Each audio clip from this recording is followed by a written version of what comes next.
Good afternoon, everyone. This is Matthew Rhodes, and I'm joined by the Matlock Town manager, Paul Phillips. Philo, 2-1 defeat away at Mickleover today in the league. Just first of all, do you think that was a fair result? Do you think Matlock deserved to get something from this game? No.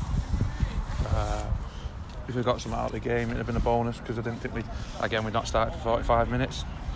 Thought we probably had the better chances first half with Ross and Reese's couple of headers, and but it took us too long to work out how to combat their system that they played. He'd watched us last week. I just felt that, again, too many players weren't at the races, and I think that's been the case. I think a lot of lads in there have been fantastic all year, and what we're finding now is a lot of who've been and carried us, that we've probably hit a little bit of a blip where, well, not a little blip, we've had 4 or 5 games now where we've not been where we should be. How do we get out of it? Got to keep believing. I think we've got to keep believing. I think we've got to keep pushing. We've got to show a bit of bottle and show a bit of willingness to go and do what we do. The intensity wasn't there first half, and I believe for the last few games we never started the game well, and we've sort of let them dictate the game. And I think you've seen in the second half when we're having a goal second half, but I think you've seen that we've caused problems, but we can't get away, Matthew, we can't get away that we've not scored enough goals. I think that's something like 14 goals we've scored in 17 games, and I said this, we've not scored enough goals, and I said in there I blame people for being suspended, I blame people for not putting the names on the shirts, I blame myself for maybe not acting as we should. We've got a lot of good players in there, and we've got a lot of good lads, but we need to turn it around as a group, as a club. Disappointing to hear a couple of comments there coming off the pitch, but listen, there's no one more disappointed than the group of individuals or the group of players in there at the moment in time, and I believe we'll turn it around. I still believe we're still in the fight. 7 games to go, we've got to pick ours up and go again.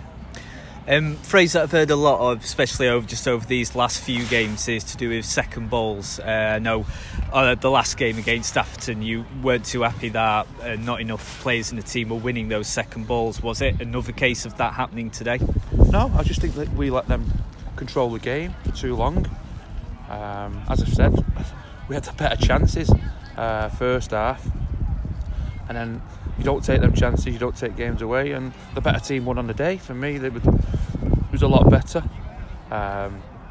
It's always a bit of a dull place when you come here. There's not much atmosphere because obviously open sides. I think we've got to create our own intensity, we've got to create our own willingness to do it. But listen, second ball, I think obviously at the end there we put Reese up to try and win stuff. He's won a fair few, brought Jez on. So I'd like nothing more to start Jez week in, week out, but as I've said before, his professionalism off the pitch, he's got to match his ability on it, and for me, you've seen what he can do, but he's got to have a run of games. We may have to bring 1 or 2 people in because we're not scoring enough goals. Listen, get away from it. Obviously we conceded 2 today, but we've not scored enough goals right the way through, and we need to solve that problem. Yeah, I was going to mention this towards the end, but since you just mentioned it there, we'll discuss it now. The transfer deadline window is coming up really soon for teams at this level. I think I'm right in saying is this coming Thursday. Are you having a look at maybe 1 or 2 new additions, especially up front by that point? Well, 1 or 2 have got to go out. Obviously, Reece Webb-Foster's coming. He's got to find his feet. Obviously, other people. Then if you bring people, you've got to balance the books, and you've got to make sure that you get the right balance who you bring in. But I think we've got to. I think, again, for me, you've got to score goals at the right times and make sure you do the right things in the right areas, and we're just not doing that. We're not doing that. I'm not pinpointing on people. I think you look today, I think was that Evo's 7th goal or something like that. He scored 6 or 7 or something like that. So I think he's one of our top scorers from centre half. I think that tells all you need to know. What do you think is behind this sort of dry spell in front of goal at the moment? 'Cause particularly at home as well, I think it's only 1 goal in the last 4 home games. Is it just a lack of confidence because the results haven't been too good and it's like a domino effect? What do you think is behind that? I think, to be fair, that comes with anything. When you have a blip or when you have a little lack of form, I think you've got to you've got to be brave. You've got to be more brave, and you've got to be more sort of set the tempo. But I think the lack of goals is. Listen, I don't know. If I knew that, we'd have had a lot more points now, and we'd still be pushing on. But again, it's not. We haven't changed the system. I think maybe one of the factors is now when you're near the top, people are going to do your own work. You're not an unknown force. People want to take points off you. But that's when you find out about the characters in there and who wants it that much.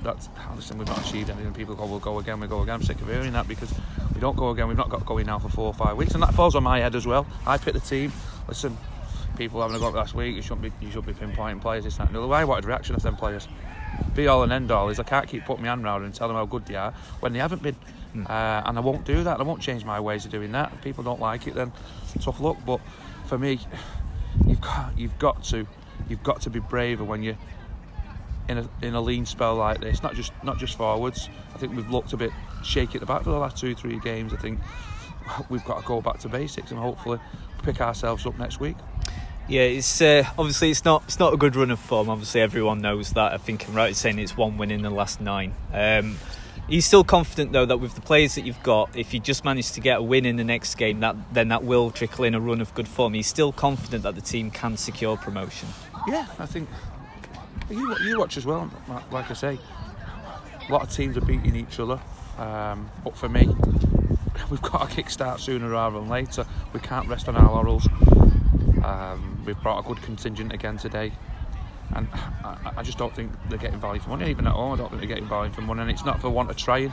As a management team, we've gone away this week, we've had a look at ourselves. What can we do better to sort of get us over that line or get us where we want to be? And I just feel that it comes down to, you can give them all the guidance and all the willingness on the pitch. People say, oh, you've got no plan B, but no one would say we had no plan B when you were going on a 7-8 games run. A lot of things come up when you start losing a few games or you don't take the points that you need to take. So a lot of people are starting, and that's when you find out, like I say, people hide behind excuses. I'm not going to hide behind excuses. We've not been good enough. That's be all and end all. We've not been good enough as a team. We've not been ruthless enough as a team. So let's be open and honest. We've got a lot to play for. But today we look like a team that had nothing to play for. I was looking forward to the holidays in certain periods of that game. So it's up to me now to rejuvenate that. That's what a manager does for the games that we was winning, and games that we was pushing on and people are patting on your back. This is where I earn my money now, and the lads around me earn their money, and it's down to me to get them ready and make sure we're ready for the game next Saturday. Yeah, just a quick word on the fitness front, because I know Wiles went off. I think it's his ankle again. I know Marshy went off with a bit of a knock. Is it anything serious, or is it just for this game? No, we just can't get Wilesy right. Wiles has been brilliant for us. We lose a little bit of momentum in there when they go off. Marshy obviously got an elbow, opened his eye up, so have to see where that is. Obviously King is not out, but we had enough people. I'm not hiding behind injuries, and I'll never hide behind injuries. We've not deserved anything out of this game. I thought we made more probably opportunities today than we did in the whole of Atherton College, even though we was always on the front foot. But you've got to take them opportunities, but I'm not hiding behind injuries. We wasn't good enough. Congratulations to Mickleover. We've got good players, good team. Obviously it's always hard coming here, especially now obviously the AstroTurf. But pick ourselves up, go again. As people keep saying, let's not go again. It's probably pick ourselves up and have a right goal, because that's the way we don't want to implode. But we've got to make sure that we're right and we're in the right frame of mind going to Scarborough next week, which is a massive game again. Okay, well, thanks for your time today, Philo, and commiserations on the defeat. Cheers, Philo. Thank you.